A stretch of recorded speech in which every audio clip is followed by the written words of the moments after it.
आशा भरी नारी में आप सभी का फिर से स्वागत है। आज यहाँ होना हम सब के लिए एक आशीष है। जी हाँ, बिल्कुल वानी। अब देखिए धीरे धीरे करके 1 महीना भी इस साल को पूरा होने वाला है। जी हाँ, और हम ये देख रहे हैं कि 2025 के पूरे वर्ष में हमें परमेश्वर ने संभाल करके रखा और उसके लिए हम प्रभु का धन्यवाद करना चाहेंगे, समय निकालना चाहेंगे, नित्य प्रतिदिन उसकी करुणा के लिए उसका धन्यवाद। वो हमारे साथ रहा है, हमारी रक्षा करता हुआ, हमारी आवश्यकताओं को पूरा करता हुआ और हमारे भविष्य की योजना बनाता हुआ। जी हाँ, क्या ये बुद्धिमानी भरा निर्णय नहीं है कि हम अपने जीवन में उसे स्वीकार करें? हमें कृतज्ञता से भर जाना चाहिए और अपने राजा और उद्धारकर्ता की आराधना करनी चाहिए कि उस परमेश्वर ने पिछले पूरे वर्ष हमें स्वस्थ बनाए रखा और आज भी हमारे साथ अपनी मौजूदगी को रखता है। हमारा सांसारिक जीवन इतनी सारी उलझनों और दुनियावी आकर्षणों से भरा हुआ है जो हमारे वास्तविक उद्देश्य और प्रभु के प्रति हमारे प्रेम को भटका सकते हैं। तो क्या आपका अर्थ इससे ये है कि हमें वास्तविक सत्य को समझने के लिए विवेकशील होना चाहिए या फिर अपने प्रभु की आराधना करनी चाहिए? जी हाँ, हमें बुद्धिमान कुंवारियों की तरह चौकन्ना और सतर्क रहना चाहिए तथा अपने उद्धारकर्ता के लिए तैयार रहना चाहिए, क्योंकि समय तेजी से बीतता जा रहा है और हम नहीं जानते कि वो कब बादलों में प्रकट हो जाएगा। वाह, सच कहा आपने। मत्ती 24:30 तब मनुष्य के पुत्र का चिन्ह आकाश में दिखाई देगा और तब पृथ्वी के सब कुलों के लोग छाती पीटेंगे और मनुष्य के पुत्र को बड़ी सामर्थ और ऐश्वर्य के साथ आकाश के बादलों पर आते देखेंगे। बुद्धिमान कुंवारियां तैयार, धैर्यवान और विवेकशील भी थीं। जी हाँ, और हम देखते हैं ग्रेस जी कि संसार में जीने के लिए हर स्त्री को समझदार होना चाहिए, विवेकपूर्ण होना चाहिए। हम इस धरती पर पहली स्त्री हवा को याद कर सकते हैं। वो हमारी पहली स्त्री थी जो परीक्षा में असफल हुई। दुर्भाग्यवश उसने कोई जीवन पाठ नहीं सीखा। वो प्रलोभन में पड़ गई और बुरी तरह परीक्षा में असफल भी हो गई। क्या हमें वहां से सबक नहीं लेना चाहिए? वो जरूर इतनी भोली और कमजोर रही होगी कि उस शैतान सांप का शिकार हो गई।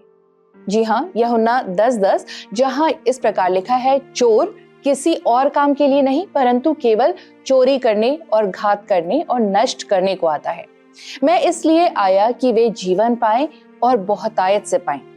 हमें यीशु मसीह का आश्वासन है बहनों। जी हाँ, ये हमारे लिए खुशी की बात है बहनों कि हमारे पास वचन है, जीवित वचन है।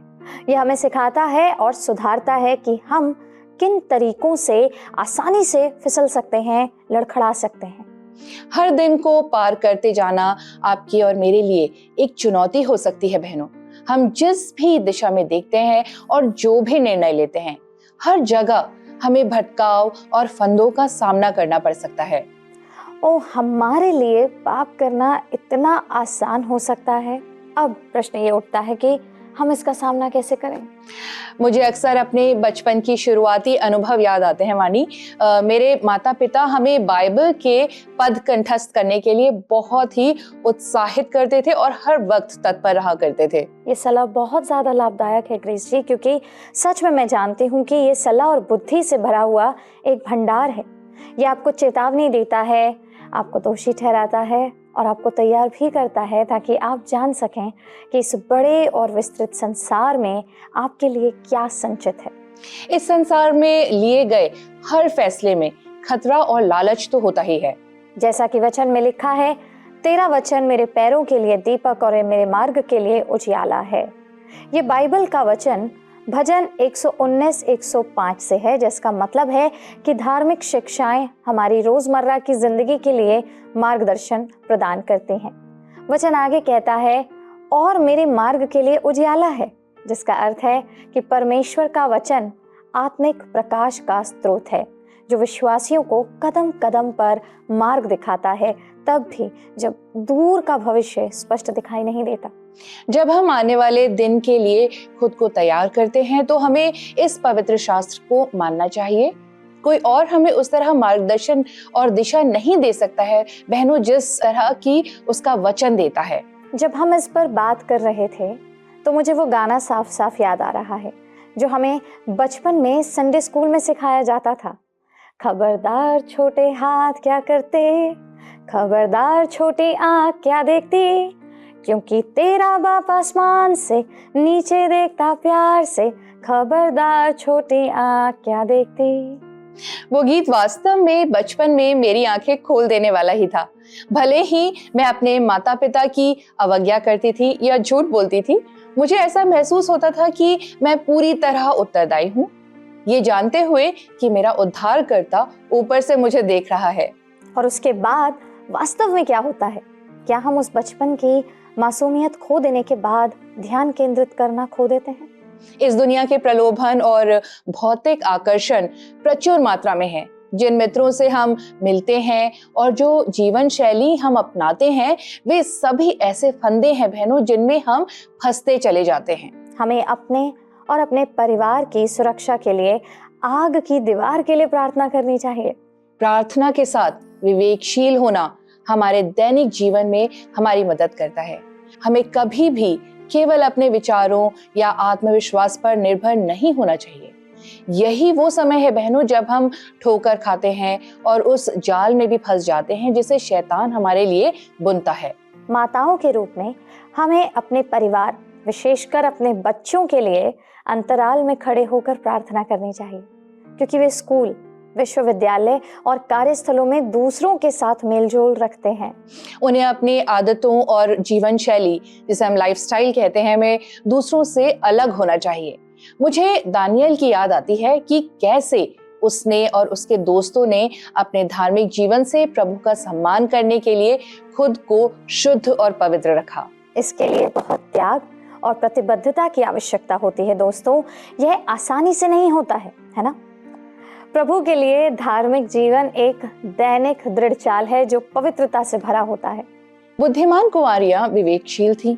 उन्होंने ये सुनिश्चित किया कि वे अपने निर्णयों में समझदार, चतुर और सही हों।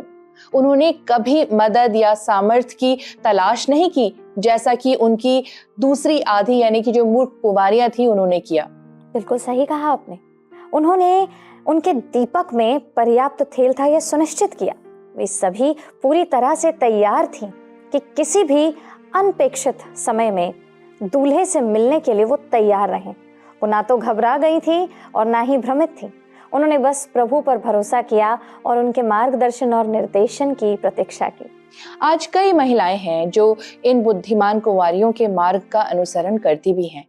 इतिहास में कई मसीही महिलाओं ने अपने विश्वास को सामाजिक सुधार लाने और विभिन्न क्षेत्रों में नेतृत्व करने और दूसरों को प्रेरित करने के लिए भी लागू किया है। एक आयरिश महिला जिनका नाम एमी कारमाइकल था, उनकी तरह जिन्होंने साउथ इंडिया में मशहूर दोहनावूर मिशन शुरू किया, उसने अपनी बुद्धि और विवेक के द्वारा अनेक लड़कियों को मानव तस्करी और वेश्यावृत्ति से बचाया और बच्चों की सुरक्षा के लिए कानून में बदलाव लाने हेतु कानूनी व्यवस्था में परिवर्तन का मार्ग प्रशस्त किया। उस समय में कमजोर बच्चों की सुरक्षा के लिए ये कितना बड़ा बदलाव है जो खुद की रक्षा नहीं कर सकते थे। सोचिए कितने अनगिनत बच्चों को बचाया गया होगा और इस लहर ने कितने लोगों को जगा दिया होगा। इन परिवर्तनों को समय समय पर सुदृढ़ करना आवश्यक है, क्योंकि समाज के हर कोने और हर वर्ग में खतरे मौजूद हैं। जैसे जैसे समय आगे बढ़ता है और तकनीक में नवीकरण होता है, महिलाओं और बच्चों के विरुद्ध अपराध अनेक रूपों में सामने आते हैं। आधुनिक नागरिक अधिकार आंदोलन की माता कही जाने वाली रोजा पार्क्स के बारे में क्या कहना है? बस में अपनी सीट छोड़ने से मना करने पर मॉन्टगोमरी बस बॉयकॉट शुरू हो गया। उसके साहसी कार्य ने, जो उसके मसीही विश्वास में निहित था, अमेरिकी इतिहास की दिशा बदलने में सहायता की।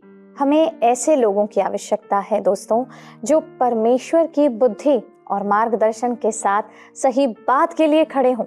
ये महिलाएं और इनके जैसी अनगिनत अन्य बुद्धि, साहस और परमेश्वर व दूसरों की सेवा के प्रति प्रतिबद्धता के साथ जीवन जीने की बाइबलीय आज्ञा का उदाहरण प्रस्तुत करती हैं और विश्वास तथा दृढ़ता की एक स्थायी विरासत छोड़ जाते हैं।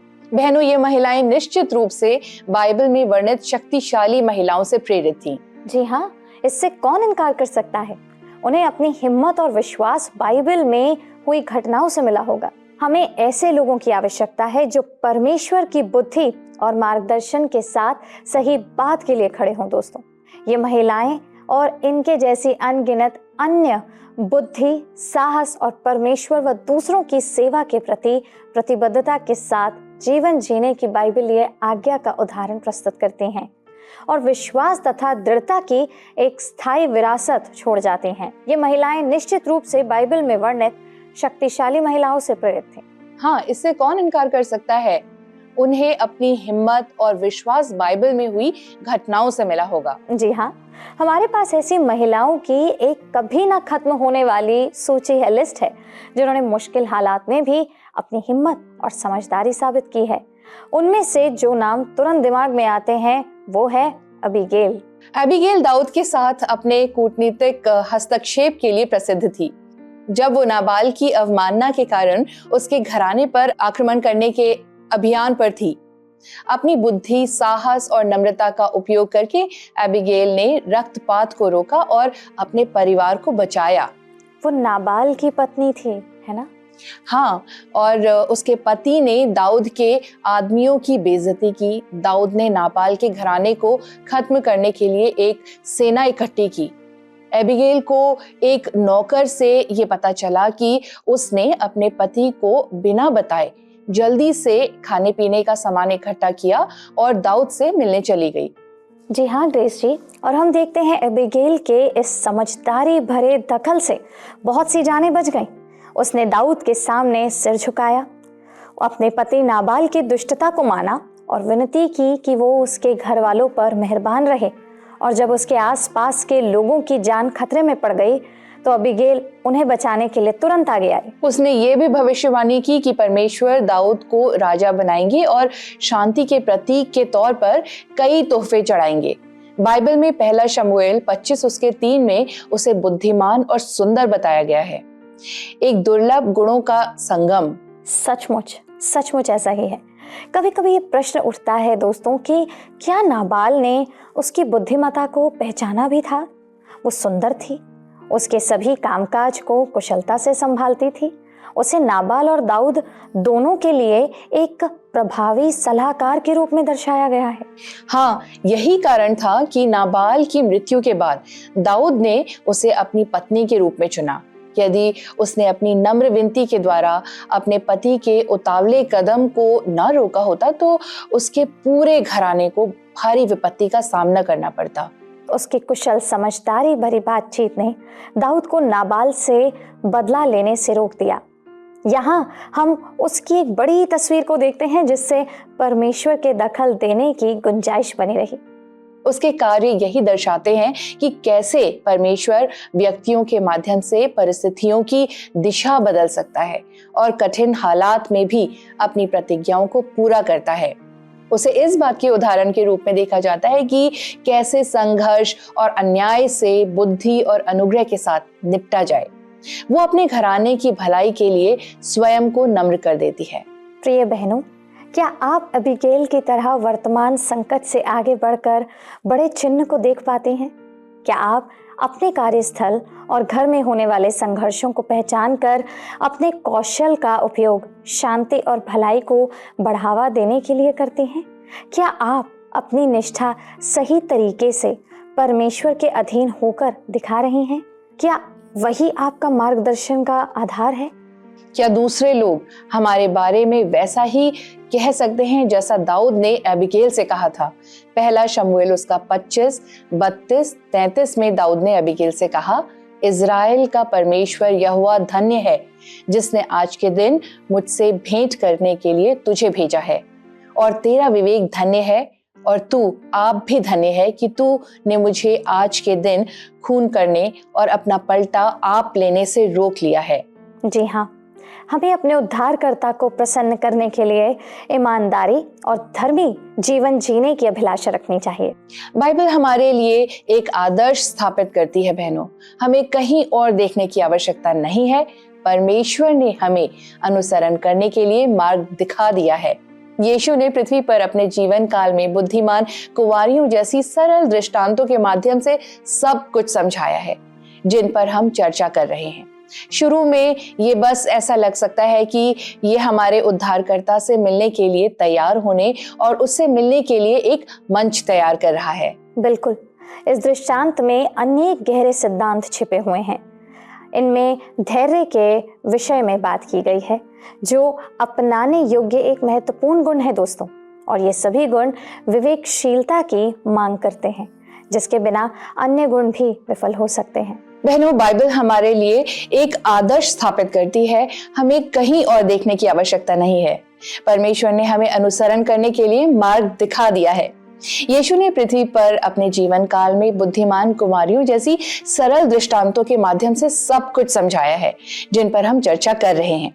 शुरू में ये बस ऐसा लग सकता है कि ये हमारे उद्धारकर्ता से मिलने के लिए तैयार होने और उससे मिलने के लिए एक मंच तैयार कर रहा है। इस दृष्टांत में अनेक गहरे सिद्धांत छिपे हुए हैं दोस्तों। हमने धैर्य के विषय में बात की, जो अपनाने योग्य एक महत्वपूर्ण गुण है, और ये सभी गुण विवेकशीलता की मांग करते हैं, जिसके बिना अन्य गुण भी विफल हो सकते हैं। वानी, आपको क्या लगता है कि यीशु ने इन दृष्टांतों का इस्तेमाल क्यों किया होगा? बहुत ही अच्छा प्रश्न है, और इसका उत्तर यही है, यीशु ने आत्मिक सत्य सिखाने के लिए इन दृष्टांतों का प्रयोग किया, क्योंकि हम देखते हैं जो रोजमर्रा के जीवन की कहानियों से संबंधित थे, और साथ ही उन लोगों से इन गहरे अर्थों को छुपाया जो समझने के इच्छुक नहीं थे। उनके अनुयायियों के लिए यह दृष्टांत हमेशा स्वर्ग के राज्य के रहस्यों को प्रकट करने के माध्यम था, जबकि दूसरों के लिए ये संदेश को अस्पष्ट बनाने का काम करते थे, जिससे उनकी आत्मिक तैयारी के आधार पर एक विभाजन उत्पन्न होता था। यह तरीका भविष्यवाणी की पूर्ति और श्रोताओं की सुनी हुई बातें गहराई से सोचने के लिए एक चुनौती देने का साधन था। जी हाँ, ये सच है कि हमें गहराई से सोचने में मदद करता है, जैसे कि दूल्हे को हमारे उद्धारकर्ता की दूसरे आगमन के रूप में देखना। यह हमें पूरी तरह तैयार करने की शिक्षा भी देता है। यह हम पर निर्भर करता है कि हम इन दृष्टांतों को कैसे समझते हैं। क्या हम इसे केवल एक दृष्टांत के रूप में देख रहे हैं, या इसका गहरा अर्थ खोज रहे हैं? बाइबल हमारे उद्धारकर्ता के जन्म, मृत्यु, पुनरुत्थान और अंतिम आगमन के सूक्ष्म संदेशों से भरी हुई है। दोस्तों, इसे कभी कभी पहेली की तरह प्रस्तुत किया जाता है। इन सत्यों को केवल तभी समझा जा सकता है जब हम परमेश्वर के वचन को गहराई से पढ़ते हैं और पुराना नियम और नया नियम के बीच विश्लेषण करके अर्थ निकालते हैं। जी हाँ, और जो कुछ भी पुराना नियम कहता है वो सब नया नियम में पूर्ण हुआ है। इसलिए हम आश्वस्त होकर अपने उद्धारकर्ता की वापसी की निश्चित प्रतीक्षा कर सकते हैं बहनों। जी हाँ दर्शकों, बाइबल में ऐसे बहुत से लोगों के बारे में लिखा है जिन्होंने परमेश्वर की दिव्य इच्छा के अनुसार अपनी योजना को पूरा करने के लिए धैर्यपूर्वक अपनी भूमिका निभाई है। यीशु की माता मरियम की स्थिति कैसी रही होगी, कभी सोचे? क्या आपने सोचा कि जब स्वर्गदूत उनके सामने प्रकट हुए होंगे तब उनके मन में कौन कौन से विचार उन्हें परेशान कर रहे होंगे? बिल्कुल सही बात। आज हम इसे एक सम्मान मानते हैं कि उसने पवित्र बालक को जन्म दिया, लेकिन जिस समय और युग में वो जीवित थी उस पर विचार कीजिए दर्शकों। एक बार जरा सोचिए, यह उसके लिए कितना कठिन समय रहा होगा। उसने चुपचाप अपनी भूमिका को स्वीकार किया, जैसा कि स्वर्गदूत गैब्रियल ने कहा था। भले ही यूसुफ ने उसे चुपचाप तलाक देने का निर्णय कर लिया था, स्वर्गदूत फिर से उसे एक सपने में प्रकट हुए। मरियम को अपने विचारों को रोकने और परमेश्वर की इच्छा को स्वीकार करने के लिए धैर्यवान और विवेकशील होना पड़ा होगा। उसने यीशु को भी सही तरीके से पाला।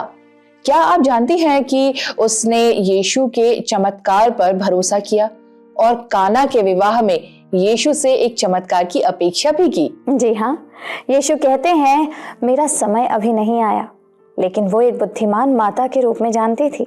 उनका अपने पुत्र के साथ संबंध तब तक जारी रहता है जब तक यीशु को क्रूस पर चढ़ाया जाता है। अपने भयंकर मृत्यु के समय भी यीशु उन्हें कभी भूलते नहीं। वो उनकी समर्पण और जिम्मेदारी का सम्मान करते हैं और यूहन्ना से उनकी देखभाल करने का निवेदन करते हैं उस क्रूस से। बाइबल विशेष रूप से एक विचारशील स्त्री का वर्णन नीति वचन 19:14 में करती है, बुद्धिमान पत्नी। इसमें कहा गया है कि घर और संपत्ति माता पिता से विरासत में मिलती है, लेकिन एक बुद्धिमान पत्नी परमेश्वर की ओर से ही होती है। ये महिलाएं अपना घर, अपने रिश्तों को संभालने में दूरदर्शिता, देखभाल और अनुशासन दिखाती हैं और बुद्धिमानी, नम्रता और परिश्रम का मिश्रण लेकर कार्य करती हैं। बाइबल में उनके मूल्य को उनके परिवार के लिए आशीष के रूप में उजागर करती हैं। उनके पास ऐसे गुण हैं बहनों जो स्थिरता और शांति लाते हैं। पुरुषों के लिए ये कितना महत्वपूर्ण है कि वे पत्नी चुनते समय प्रार्थना और उपवास करें और परमेश्वर से ये विनती करें कि उन्हें सही महिला के साथ जोड़ें जो आत्मिक रूप से और सांसारिक दृष्टि से बुद्धिमान और समझदार हो। ऐसी महिला जो दोनों संतुलित कर सके और परिवार की भलाई के लिए बुद्धिमानी से निर्णय ले सके। ये एक गुण है दर्शकों जो ईश्वरीय महिला को सबसे अच्छी तरह से वर्णित करता है, जिसका जीवन परमेश्वर के इर्द गिर्द केंद्रित होता है। वो अपने पति के लिए आशीर्वाद है जिसे परमेश्वर भेजता है। ऐसी पत्नी के साथ पति अपने भविष्य के लिए पूरी तरह तैयार है। आप आसानी से इस शब्द को अनुशासित, व्यवहारिक, सुखद के साथ बदल सकते हैं और आप समझना शुरू कर देंगे कि समझदारी का वास्तविक अर्थ होता क्या है। ये सब अकेले करना चुनौतीपूर्ण हो सकता है बहनों। हमें बस इतना करना है कि जैसे ही आप अपना दिन शुरू करें, ये सरल प्रार्थना कहें, प्रभु मुझे बुद्धिमान बनना सिखाएं, अनुशासित बनना सिखाएं। प्रिय प्रभु मेरी मदद करें कि मैं अपने प्रत्येक कार्य में परिश्रम और ज्ञान का अभ्यास कर सकूं, क्योंकि बुद्धिमानी से जीने के लिए रोजाना प्रयास की आवश्यकता हो सकती है, ताकि मैं इसके द्वारा मिलने वाली आशीष से स्वयं और दूसरों के लिए जागरूक रह सकूं। आमीन। कितनी सुंदर प्रार्थना है ये। परमेश्वर ने स्त्रियों को इस प्रकार बनाया है दर्शकों कि उन्होंने पुरुष के जीवन में उसे पूरा करने के लिए आवश्यक गुणों वाली स्त्रियों को बनाया है। यही कारण है कि लोग अपने जीवन साथी को बेटर हाफ या बेहतर आधा कहते हैं। बिना दूसरे आधे के जीवन अधूरा हो सकता है। जी हाँ, बिल्कुल सही है। और ये तो एक ही बीन के दो दाने हैं। याद रखें कि वो बीन का फल मसीह है। जी हाँ, मसीह के बिना जीवन की हर चीज व्यर्थ है बहनों। वो हमारे जीवन की हर चीज को मजबूत करता है। उसका वचन हमारा गोंद है जो हमारे जीवन को बांधता है। तो एक बुद्धिमान स्त्री मेहनती होती है और काम, घर और जरूरतमंदों के लिए कठिन परिश्रम करने को तैयार रहती है। नीति वचन 31:13-22। वो हमेशा अपने कामगारों के लिए व्यवस्था करती है और लाभ कमाती है। उसे कभी अपना समय व्यर्थ करते नहीं देखा जाता। बाइबल कहती है कि उसकी कीमत मूंगों से भी अधिक है। नीति वचन 31:10 कहता है, उत्तम चरित्र वाली पत्नी कौन पा सकता है, उसकी कीमत मूंगों से भी अधिक है। प्रिय बहनों, जब आप इस कार्यक्रम को देख रही हैं तो याद रखें कि आप परमेश्वर की विशेष रचना हैं। आप इन सभी परमेश्वर प्रदत्त गुणों के साथ बनाई गई हैं और ये आपके विशेष चरित्र बन जाते हैं जब आप धैर्यपूर्वक प्रतीक्षा करती हैं और प्रभु से पूछती हैं।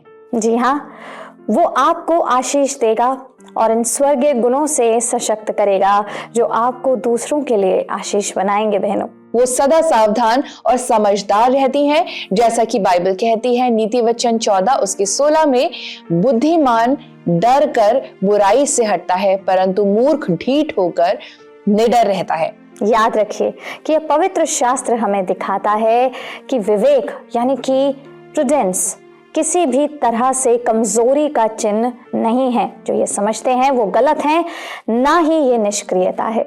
ये आत्मिक सामर्थ्य की एक गहरी भावना है जो नम्रता में लिपटी हुई है, ठीक हमारे उद्धारकर्ता प्रभु यीशु मसीह की तरह। ये केवल विवाहों को ही नहीं बल्कि पूरे परिवारों को रूपांतरित कर देती है। परमेश्वर का वचन ऐसी स्त्रियों से भरा हुआ है जो हमारे आदर्श उदाहरण हैं। मुझे दबोरा याद आती हैं। न्यायों की पुस्तक में दबोरा यहूदी धर्म की एक भविष्यवक्तिनी थी। पूर्व राजशाही काल के इजराइल की चौथी न्यायी और इब्रानी बाइबल में उल्लिखित एकमात्र महिला न्यायी थी। कितना बड़ा सम्मान रहा होगा एक न्यायी होना, यानी कि एक जज होना। उनकी बुद्धि निश्चय ही निष्कलंक रही होगी। वो कुछ समय तक इजराइल के लोगों की अगुवाई करती हैं, न्याय करती हुई और भविष्यवाणी करती हुई। वो बाइबल कालीन स्त्रियों से जुड़े कई रूढ़िवादी धारणाओं को भी तोड़ती हैं। आप सही कह रही हैं ग्रेस जी, वो सबसे अलग खड़ी दिखाई देती हैं। उन्होंने स्वयं को मजबूत, साहसी, बुद्धिमान और परमेश्वर के प्रति विश्वास योग्य सिद्ध किया। जब दूसरे लोग बुराई कर रहे थे तब उन्होंने प्रभु का अनुसरण किया और उसकी शांत कोमल आवाज को सुना। दबोरा बाइबल की सबसे प्रेरणादायक स्त्रियों में से एक है बहनों। नेतृत्व के लिए बुलाए गए सभी लोगों के लिए वो एक महान आदर्श है। दबोरा के खजूर के पेड़ के नीचे न्याय करती थी और इजरायली अपने विवादों का निपटारा करने के लिए उसके पास आया करते थे। न्यायों 4 उसके 5 में इस प्रकार लिखा है।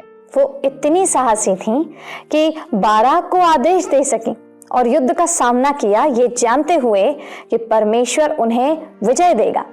प्रभु सीसरा को एक स्त्री के हाथों में कर देगा। उन्होंने परमेश्वर के निर्देशानुसार नेतृत्व संभाला और कभी स्वयं को एक स्त्री होने के कारण सीमित नहीं किया। ये इस बात का स्पष्ट प्रमाण है बहनों कि उन्होंने प्रभु पर भरोसा करने में बुद्धिमानी दिखाई और अपनी विजय के लिए उस पर निर्भर रही।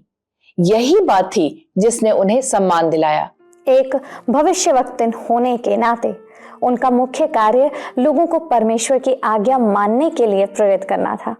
हमें कभी ये नहीं भूलना चाहिए कि जो नेतृत्व करते हैं उन्हें आत्मिक स्थिति की उपेक्षा नहीं करनी चाहिए। उन्हें केवल सफलता नहीं बल्कि लोगों की चिंता भी करनी चाहिए।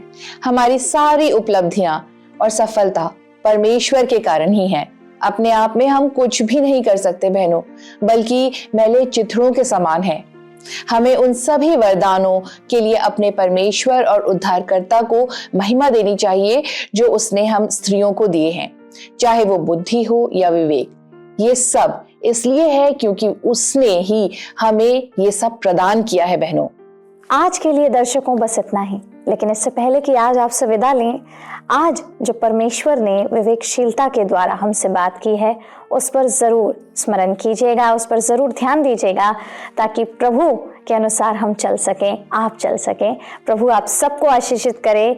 लेकिन अगर आप इस कार्यक्रम को पुनः देखना चाहते हैं, किसी के साथ साझा करना चाहते हैं या करना चाहते हैं, तो आप इसे दोबारा देख सकते हैं हमारे YouTube channel word resounds today Hindi पर। इसके साथ साथ अगर आपके पास कोई प्रार्थना निवेदन है तो स्क्रीन पर आ रहे नंबर पर हमें मिस कॉल दीजिए। हमारे प्रतिनिधि तैयार हैं आपके लिए प्रार्थना करने के लिए।